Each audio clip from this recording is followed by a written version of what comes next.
ปัญหาน้ำท่วมขังอยู่ในขอบเขตนครหลวงจันทน์ถือว่ายังเป็นปัญหาหนึ่งที่ว่ายังบ่ทันแก้ไขบ่ทันตกพอฝนตกหนักมาเทื่อใดเฮ็ดให้เส้นทางการสัญจรและบ้านเรือนประชาชนอยู่ในเขตพื้นที่ต่ำได้รับผลกระทบจากน้ำท่วมขังและระบายบ่ทันปัญหาน้ำท่วมขังในขอบเขตนครหลวงจันทน์แม่นเป็นปัญหาหนึ่งที่ยังแก้ไขบ่ตกเพราะฝนตกหนักมาเทื่อใดแม่นเฮ็ดให้เส้นทางการสัญจรและบ้านเรือนของพ่อแม่ประชาชนที่อยู่เขตพื้นที่ต่ำได้รับผลกระทบจากน้ำท่วมขังดังในค่ำคืนของวันที่26มิถุนายนผ่านมาเวลา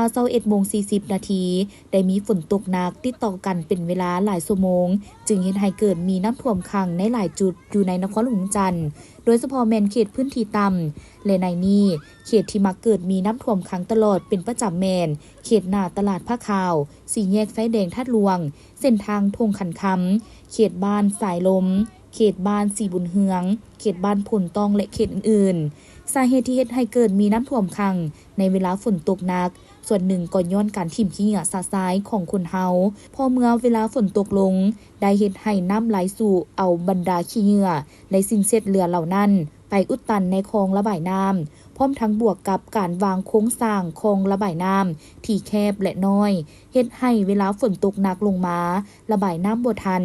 มีการทับถมดินเพื่อปลูกสร้างอาคารโดยบ่มีทางระบายให้น้ำไหลและอื่นๆปัญหาดังกล่าวนี้สามารถแก้ไขหรือลดผ่อนลงได้หากทุกคนในทั่วสังคม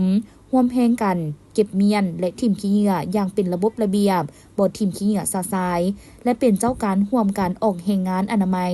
ตามคลองระบายน้ำต่างๆให้สะอาดในขณะเดียวกันก็เรียกร้องให้ภาคส่วนที่เกี่ยวข้องลงพื้นที่ติดตามกวดกาและหาวิธีแก้ไขเพื่อเฮ็ดให้ปัญหาดังกล่าวนี้ได้รับการแก้ไขโดยไว